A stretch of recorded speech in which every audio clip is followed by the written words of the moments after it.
नमस्कार, मी सुवर्णा जोशी. दुपारच्या 3च्या बुलेटिनमध्ये आपल्या सगळ्यांचं स्वागत. बीडमधून एक महत्त्वाची बातमी जिने या बुलेटिनची सुरुवात आपण करणार आहोत. बीड शहरालगत असलेल्या चऱ्हाटा शिवदरा या रस्त्यालगत 32 वर्षाच्या तरुणाची दगडाने ठेचून निर्घृण हत्या करण्यात आली आहे. आज दुपारी ही घटना समोर आली. बीड शहरातील अंकुशनगर इथल्या प्रकाश गायकवाड असं हत्या करण्यात आलेल्या तरुणाचं नाव आहे.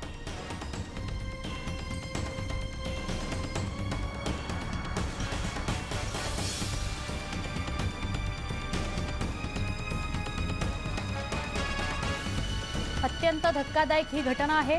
घटनास्थळी बीड पोलीस दाखल झालेले आहेत.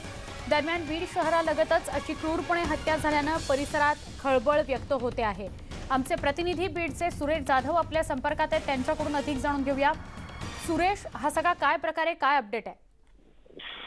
सुवर्णा, बीड शहरातील अंकुशनगर मधील प्रकाश गायकवाड हे रात्रीपासून बेपत्ता होते आणि त्यांच्या कुटुंबाने तशा पद्धतीची तक्रार दिली होती. मात्र आज दुपारच्या दरम्यान ज्या चऱ्हाटा रोडवरती डोंगराळ भाग आहे त्या डोंगराळ भागामध्ये त्यांचा मृतदेह आढळून आला आणि मृतदेह दगडाने ठेचलेला होता. त्यांची ओळख पुसण्याचा प्रयत्न केलेला होता. त्यानंतर पोलिसांना गावकऱ्यांनी फोन करून सांगितल्यानंतर ही घटना समोर आली. पोलीस घटनास्थळी दाखल झालेले आहे आणि जो कोणी हा इन्सिडेंट केलेला आहे त्या संदर्भामध्ये आता पोलिसांनी तपास यंत्रणेसाठी पथक तयार केलेले आहेत. मात्र हे जी घटना घडलेली आहे यामुळे बीड शहरामध्ये खळबळ उडालेली आहे. भीतीचं वातावरण आहे की पोलीस काय करतायत, कायदा आहे की नाही, अशा पद्धतीने सुद्धा आता नागरिकांमधून, सामान्य नागरिकांमधून प्रतिक्रिया मिळतात. मात्र अशा पद्धतीनं एखाद्या नागरिकांची जर हत्या होत असेल तर त्या संदर्भामध्ये संताप व्यक्त केला जातोय. नक्की सुरेश, धन्यवाद ही माहिती दिल्याबद्दल. अजून एक महत्त्वाची आणि मोठी बातमी आहे. नाशिक जिल्ह्यातील दोघांना शिर्डीत बेदम मारहाण करण्यात आली. मारहाणीत एका तरुणाचा दुर्दैवी मृत्यू झालाय तर एका व्यक्तीवर साईबाबा रुग्णालयात सध्या उपचार सुरू आहेत. काल रात्री 8 ते 11 वाजताच्या दरम्यान ही मारहाणीची घटना घडली आहे. राहुल जेजूरकर असं मारहाणीत मृत्यू झालेल्या तरुणाचं नाव आहे आणि श्याम जेजूरकर जखमी आहे. काल रात्री 8 ते 11 दरम्यान घटना घडली आहे. नाशिकचे हे दोघे शिर्डीमध्ये आलेले होते. तिथे मारहाणीत एकाचा मृत्यू झालाय. आमचे प्रतिनिधी शिर्डीचे हरीश दिमोटे यांच्याकडून अधिक जाणून घेऊया. हरीश, नेमका काय प्रकार घडलाय, काय आत्ताचं अपडेट आहे? सुवर्णा, काल रात्रीची ही घटना आहे. नाशिक जिल्ह्यातल्या नायगाव येथील हे दोन तरुण आहेत, राहुल जेजूरकर आणि दुसरा जो आहे श्याम जेजूरकर. या दोघांना खरं तर बोलावून या ठिकाणी घेण्यात आल्याचं माहिती आपल्याला मिळते आहे. राहाता तालुक्यातल्या जे प्रवीण बनकर नावाचे व्यक्ती आहे ज्यांनी फोन करून त्यांना इकडे बोलावून घेतलं. त्यांच्यामध्ये काहीतरी कौटुंबिक जे वाद आहेत ते सुरू होते आणि हे वाद आपण सामोपचाराने मिटवून घेऊ असं त्यांना सांगण्यात आलेलं होतं आणि त्यांना या ठिकाणी बोलावून घेतलं गेलं. मात्र त्यांना इथे आल्यानंतर अनेकांनी त्यांना बेदम मारहाण केली आहे. ज्या मारहाणीमध्ये एक जण जो आहे राहुल जेजूरकर याचा मृत्यू झालेला आहे तर दुसरा जो श्याम जेजूरकर नावाचा जो तरुण आहे याच्यावरती शिर्डीतल्या साईबाबा सुपर स्पेशालिटी हॉस्पिटलमध्ये सध्या उपचार सुरू आहेत. घटनेनंतर आज सकाळी आता पोलीस त्या ठिकाणी दाखल झालेले आहेत. शिर्डी पोलीस आणि राहाता पोलीस आता या घटनेचा त्यांनी अधिक तपास सुरू केला आहे. राहुल जेजूरकर याचं पोस्टमार्टम केलं जाणार आहे. डॉक्टरांचा रिपोर्ट नंतर आणि या तरुणाच्या फिर्यादीनंतर गुन्हा दाखल होईल आणि जे दोषी असतील यांना देखील पोलीस ताब्यात घेतील. सुवर्णा. हरीश, धन्यवाद माहिती दिल्याबद्दल. मुंबईतून अजून एक मोठी बातमी येते आहे. डीसी डिझाईन घोटाळा प्रकरणासंदर्भातली ही बातमी आहे. दिलीप छाबरियाला पुन्हा अटक करण्यात आली आहे. कपिल शर्मानं तक्रार केलेली होती. मुंबईचे मुख्य महानगर दंडाधिकारी यांच्या न्यायालयानं हा आदेश दिलेला आहे. उद्या पुन्हा दिलीप छाबरिया न्यायालयामध्ये त्यांना हजर केलं जाईल. कार डिझायनर दिलीप छाबरिया याला पुन्हा अटक झाली आहे. कपिल शर्मा यांनी त्याच्याविरोधात तक्रार केलेली होती. मुख्य महानगर दंडाधिकारी मुंबईचे ज्यांच्या न्यायालयानं हे आदेश दिलेत, दिलीप छाबरिया याला पुन्हा अटक झालेली आहे. आमचे प्रतिनिधी अजित मांढरे यांच्याकडून अधिक जाणून घेऊया. अजित, कपिलने तक्रार केल्याप्रमाणे पुन्हा एकदा दिलीप छाबरियाला अटक झालेली आहे. काय या सगळ्या प्रकरणाविषयी सांगाल? खूप चर्चा झाली होती या सगळ्याची. सुवर्ण, साधारणपणे 4 ते 5 दिवसांपूर्वी कपिल शर्मा स्टँडअप कॉमेडियन जो आहे तो स्वतः मुंबई पोलिसांच्या हेडक्वार्टरमध्ये त्या ठिकाणी CIUचं कार्यालय आहे तिथे येऊन त्यांनी एक तक्रार केली होती. दिलीप छाबरिया यांनी कपिल शर्मा याच्याकडून काही पैसे घेतले होते. त्याला एक तो कार देणार होता अशी त्यांची माहिती होती. त्यानुसार एक करार झाला होता, पण करारामध्ये कोणत्याही गोष्टी त्याने पूर्ण केलेल्या नाही आणि त्यामुळे कपिल शर्मा याला जवळपास 5 कोटी रुपयांचं नुकसान झालेलं आहे, अशी तक्रार CIU मध्ये कपिल शर्मा यांनी दिली होती दिलीप छाबरिया याच्या विरोधामध्ये. त्या अनुषंगे मुंबई पोलिसांनी एक नवीन तक्रार दाखल करून या प्रकरणाचा तपास सुरू केला होता. या संपूर्ण प्रकरणातील मुख्य जो आरोपी आहे दिलीप छाबरिया हा आधीच DC डिझाईन मध्ये घोटाळा झाला होता. त्या घोटाळ्या संदर्भामध्ये न्यायालयीन कोठडीमध्ये होता. त्या अनुषंगे त्याची पुन्हा कस्टडी घेण्याकरता मुंबई पोलिसांच्या CIU पथकाने आज मुख्य महानगर दंडाधिकारी यांना विनंती केली असता त्यांनी दिलीप छाबरिया याला पुन्हा अटक करण्याची परवानगी जी आहे ते CIU पथकाला दिलेली आहे. CIU पथकाने दिलीप छाबरिया यांना अटक केलेली आहे. उद्या त्यांना पुन्हा न्यायालयामध्ये हजर केलं जाईल. मात्र ज्यावेळेस सुनावणी आज सुरू होती त्या दरम्यान दिलीप छाबरिया यांच्याकडून मुंबई पोलिसांवरती एक आरोप केला गेला की हे संपूर्ण प्रकरण जे आहे हे सिव्हिल डिस्प्यूट आहे, म्हणजे हे याला एक कुठल्याही प्रकारची गुन्हेगारी पार्श्वभूमी नाहीये किंवा गुन्हेगारी प्रकरण नाहीये. मात्र जाणीवपूर्वक या सगळ्या प्रकरणं ही सगळी जी प्रकरणं जी आहेत ती एका गुन्हेगारी गटाचा भाग म्हणून दाखवली जात आहेत आणि नाहक इथे सगळा त्रास दिला जातोय असा आरोप देखील दिलीप छाबरिया यांनी न्यायालयामध्ये केला. पण त्या सगळ्या आरोपाला न्यायालयाने ऐकून घेत पुन्हा दिलीप छाबरिया याला अटक करण्याची परवानगी जी आहे ते CIUला दिली आहे. धन्यवाद अजित, आपण ही माहिती दिल्याबद्दल. म्हणजे DC डिझाईन घोटाळा प्रकरणी तर त्याच्यावर अनेक आरोप आहेतच दिलीप छाबरिया याच्यावर, मात्र आता कपिल शर्मा यांनी तक्रार केलेली आहे CIA कडे, त्यानुसार त्याला पुन्हा एकदा दिलीप छाबरियाला अटक झालेली आहे. बर्ड फ्लूचं संकट राज्यभर आपण बघतो आहोत आणि त्याविषयीच्याच घडामोडी आता आपण सविस्तरपणे बघणार आहोत.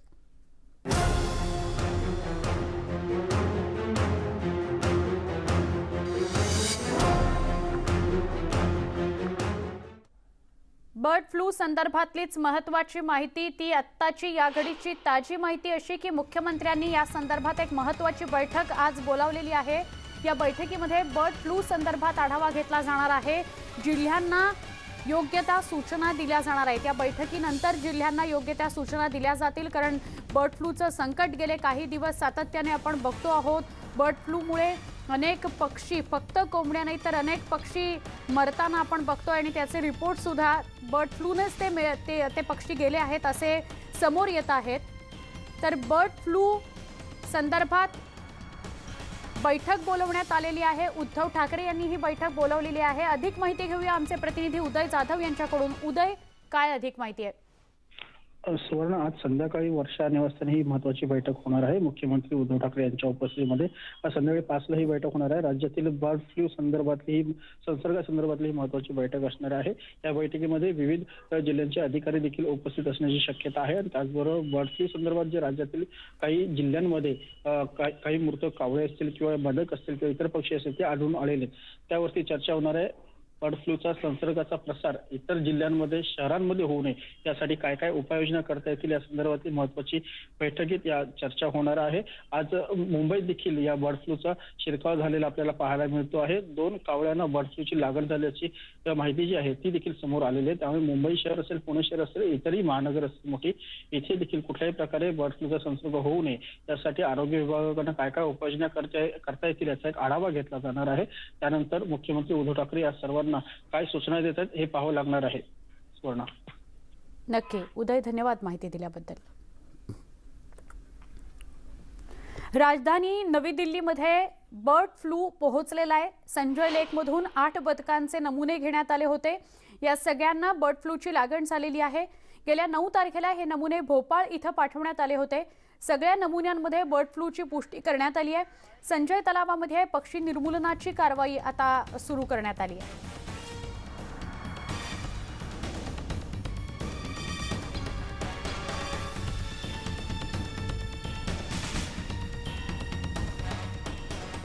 पशुसंवर्धन मंत्री सुनील केदार यांनी या संदर्भातली प्रतिक्रिया दिली, आपण पाहूयात.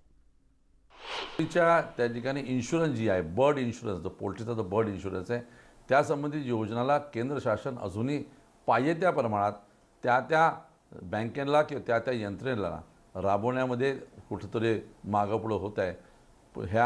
याला इन्शुरन्स स्कीम्स यांना तशा प्रकारचे इन्शुरन्स देण्यामध्ये आनाकानी करतात आहे आणि ही आता काळाची गरज आहे. असा एखाद्या समजा नैसर्गिक आपत्ती आली तर त्याच्यामध्ये यांना मदतीचा हात राज्य शासन केंद्र शासन करेलच, पण शेवटी ह्या इन्शुरन्सचा सुद्धा एक त्यातला मोठा भाग आहे. आणि म्हणून आता या क्षणाला जरी केंद्र शासनाने इन्शुरन्स कंपनीला बोलवून तशा प्रकारचा तकादा आणि स्पष्ट निर्देश दिले तर मोठ्या प्रमाणात ग्रामीण भागाची अर्थव्यवस्था सांभाळणाऱ्या लोकांना मदतीचा हात मिळेल. मी मॉनिटरिंग व्यवस्थित करू, त्याच्यामध्ये कुठे काही मृत्यू आढळलं ते ताबडतोब सॅम्पल घेऊ, जिथून सॅम्पल उचलणार आहे ते इमिजिएट कॉर्डिनेट करू. पण दुसरं माणसाला त्याचा हानी होऊ नये ह्या दृष्टीने एकच सांगतो की ते अंडी असो की कोंबडी असो, यांना आपण एका विशिष्ट तापमानावर अर्धा तास त्या ठिकाणी आपण त्याला शिजवलं, एक 70 अंशाच्या याच्यावर त्यांना व्यवस्थित अर्धा तास समजा शिजवलं तर त्याच्यामध्ये तो जीवाणू मरून जातो. ही सायंटिफिकली प्रूव्हन आहे. आणि म्हणून माझं एवढंच ह्या महाराष्ट्राच्या जनतेला एवढं सांगणं आहे की तुम्ही एग बॉईल करणार असेल किंवा एगचे काहीतरी दुसरं काही पदार्थ करणार असाल किंवा तुम्ही ह्या कोंबड्याचं चिकन तुम्ही त्याचं मांस खाणार असाल तर त्याला अर्धा तास, हाफ आवर, 30 मिनटं आपण याला 70 डिग्री अंशावर त्याने शिजवलं पाहिजे. मग त्याच्यात जीवाणू मरून जातात आणि ते that is the safe for you. परभणीनंतर मुंबईतही बर्ड फ्लूचा शिरकाव झाल्याचं स्पष्ट झालंय. ठाण्यात 9 तारखेला काही पक्षी मृतावस्थेत आढळले होते किंवा सापडले होते.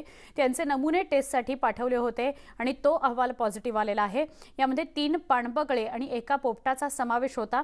दापोलीत काही दिवसांपूर्वीच डम्पिंग ग्राउंड परिसरामध्ये मृतावस्थेत कावळे सापडले होते. या कावळ्यांचाही मृत्यू बर्ड फ्लूमुळेच झाल्याचं समोर आलंय. त्यामुळे आता मराठवाड्यानंतर कोकण आणि मुंबईजवळच्या ठाण्यातही बर्ड फ्लू पसरत असल्याचं दिसून आलं.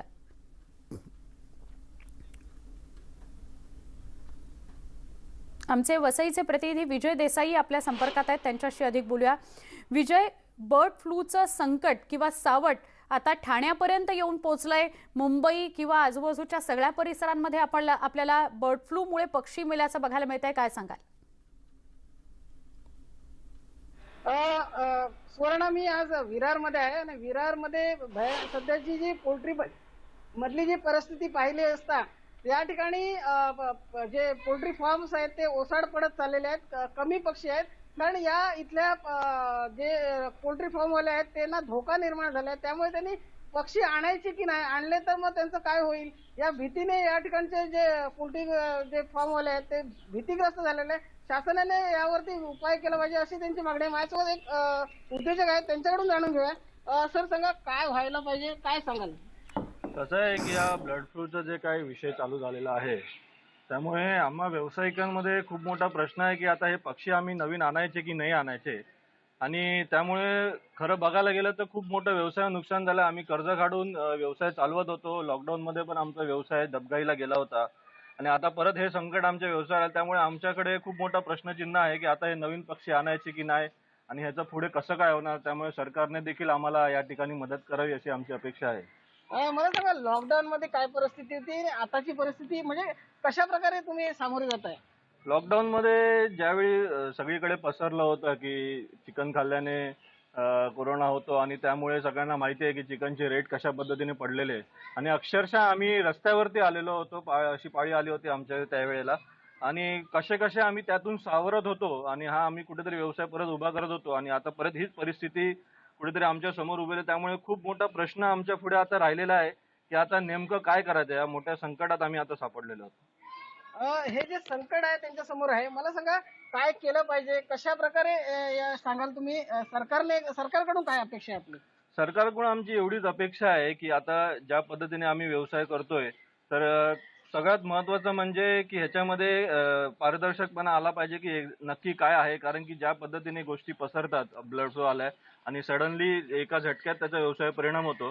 त्यामुळे सरकारने आम्हाला त्वरित काहीतरी उपाययोजना करावी आणि हा व्यवसाय वाचेल याच्यासाठी काहीतरी सरकारने आम्हाला मदत करावी अशी आमची ऍटलिस्ट मागणी आहे त्या संदर्भात. सरकारने यावर काहीतरी उपाययोजना केली पाहिजे, त्याचं संशोधन केलं पाहिजे. कारण अनेक ठिकाणी अफवा पसरतात आणि अफवेमुळे धंद्यावरती परिणाम होतो आणि यांचा जो मोठ्या प्रमाणात नुकसान होतं. कारण बँकेमध्ये कर्ज घेतलेलं असतं, ते फेडायचं कसं हाही प्रश्न निर्माण होतो. गेल्या वेळी कोरोनाच्या याच्यामध्ये 30 रुपये किलो चिकन झालं होतं. त्यामुळे ही परिस्थिती कुठेतरी सुधारली पाहिजे अशी यांची मागणी आहे. नक्की.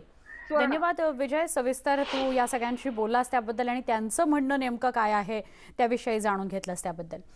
पुढे नांदेडमधल्या एका अत्यंत महत्त्वाच्या घडामोडीकडे आपण वळतो आहोत. हिमायतनगर तालुक्यातील चिंचोर्डी या गावात शेकडो कोंबड्यांचा मृत्यू झालाय. शिवाय अनेक गावात मधमाशांचा देखील मृत्यू झालाय. गावकऱ्यांमध्ये भीती पसरलेली आहे.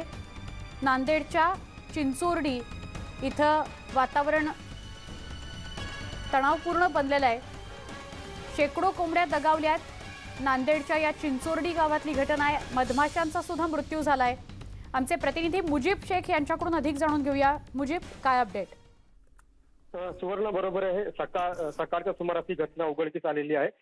या चिंचोर्डी गावातील 3 ते 4 शेतकऱ्यांची शेकडो कोंबड्या अचानक मरण पावलेल्या आहेत. काल दिवसभर कोंबड्या करून आल्यानंतर रात्री या शेतकऱ्यांनी आपल्या कोंबड्या नेहमीप्रमाणे झाकल्याने सकाळी ह्या कोंबड्या मृत अवस्थेत आढळल्या. त्यामुळे गावकऱ्यांमध्ये भीतीचं वातावरण आहे. आपण पाहतो की बर्ड फ्लूमुळे अनेक पशुपक्षी जे आहेत मरण पावत आहेत. त्यामुळे बर्ड फ्लू तर नाही ना, अशा पद्धतीची भीती या गावकऱ्यांमध्ये पसरलेली आहे. या कोंबड्या सध्या या गावकऱ्यांनी पुरलेल्या आहेत, परंतु पशुसंवर्धन विभागाने याची तपासणी करावी. नेमका या कोंबड्यांचा मृत्यू नेमका कशामुळे झाला याबाबत स्पष्टीकरण द्यावं अशी परिसरातील नागरिकांची मागणी आहे. याशिवाय याच गावामध्ये अनेक या गावातल्या परिसरामध्ये मधमाशांचा देखील मृत्यू झाल्याची घटना घडलेली आहे. अनेक घराच्या छतावरती, रस्त्यावरती मधमाशा देखील मिळल्या आहेत. त्यामुळे मधमाशा नेमक्या कशामुळे गेल्या आणि कोंबड्यांचा नेमका मृत्यू कशामुळे झाला याबाबत वेगवेगळ्या अफवा संपूर्ण जिल्ह्यामध्ये पसरलेल्या आहेत. त्यामुळे पशुसंवर्धन विभागाने याकडे लक्ष देण्याची मागणी केली जात आहे. सुवर्णा.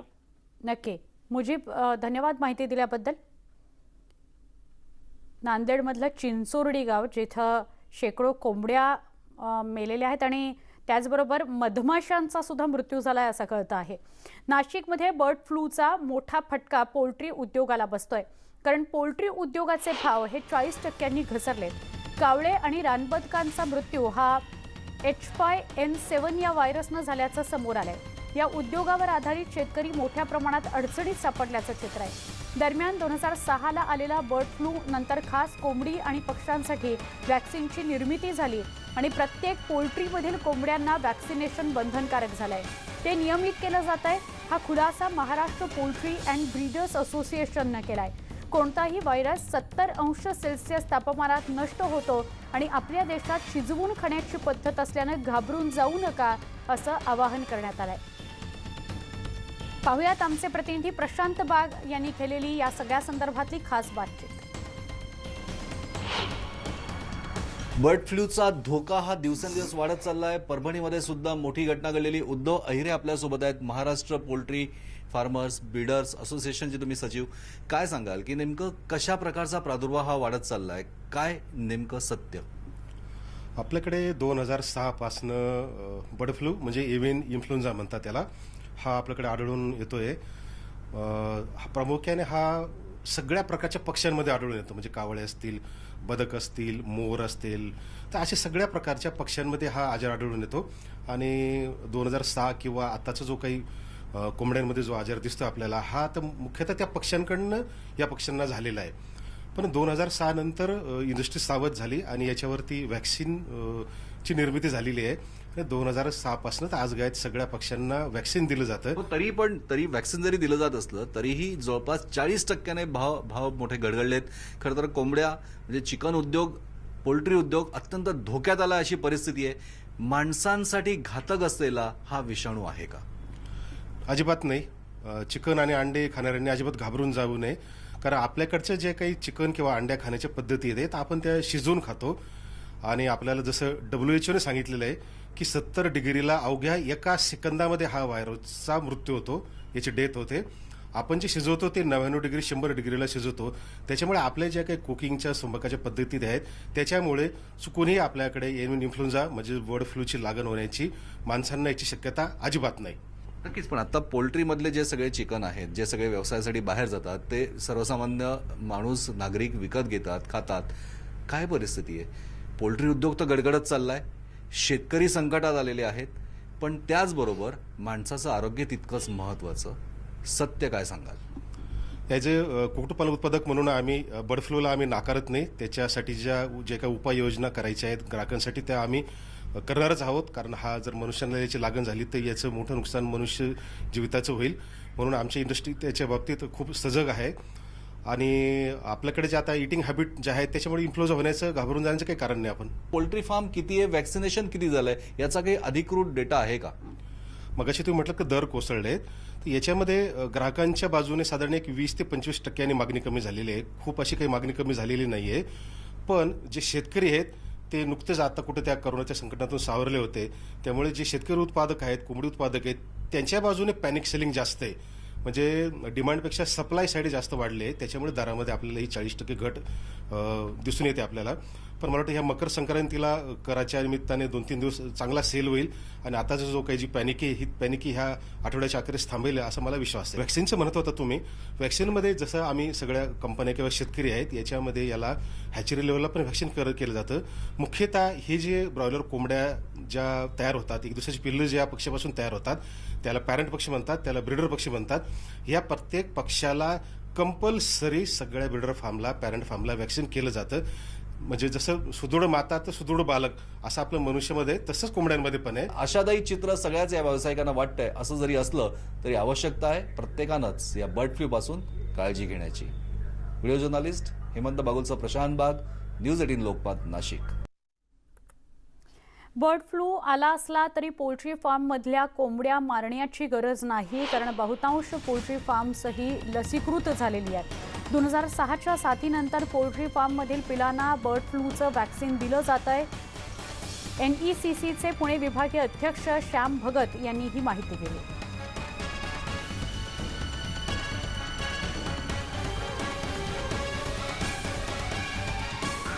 भगतजी, मला सांगा, आपल्याला माहिती बर्ड फ्लूचा हा कुठला स्ट्रेन आलेला आहे आणि तो कितपत धोकादायक आहे? आपल्या इथे जो स्ट्रेन सापडला आहे तो H5N8 हा स्ट्रेन सापडलेला आहे, की जो स्ट्रेन पक्ष्यांमधून माणसांमध्ये ट्रान्समिट होत नाही आहे. त्यामुळं तसं कुठलंही घाबरायचं कारण नाही आहे. दुसरी गोष्ट, आपल्याकडे जे पक्षी सापडलेले आहेत ते स्थलांतरित पक्ष्यांमध्ये हा व्हायरस सापडलेला आहे. तसंच काही पोल्ट्री बाहेरील जे पक्षी आहेत त्या कोंबड्यांमध्ये सुद्धा काही ठिकाणी हा व्हायरस सापडल्याचं नुकतंच लक्षात आलेलं आहे. म्हणजे अजून पोल्ट्रीमध्ये सापडलेलं नाही? पोल्ट्रीमध्ये कुठेही हा अशा प्रकारचा व्हायरस अजूनपर्यंत सापडलेला नाही आहे. पोल्ट्रीची जी उत्पादनं आहेत ती पूर्णपणे चांगली आहेत. निर्धोकपणे लोक या उत्पादनांचा आस्वाद घेऊ शकतात. पोल्ट्री उत्पादनांमधलं चिकन आणि अंडी ही पूर्णपणे चांगली आहेत. लोक ती खाऊ शकतात. त्यात खाण्यामध्ये कुठलाही धोका नाही आहे. मी लोकांना असं आवाहन करू इच्छितो की आपल्याकडे ह्या उत्पादनांना खाण्यामध्ये काही कुठल्या प्रकारची अडचण नाही आहे. पण आता किती नाही म्हणलं तरी लोक घाबरतात. किती उत्पादन हे कमी झाले विक्री बेसिकली? साधारणपणे चिकन आणि अंड्याच्या विक्रीमध्ये 15 ते 20% घट झालेली जाणवतं आहे आम्हाला. पण ती तात्पुरती आहे. लोकांचा गैरसमज दूर झाल्यानंतर त्वरित लोक पुन्हा अंडी आणि चिकनकडे वळणार आहेत.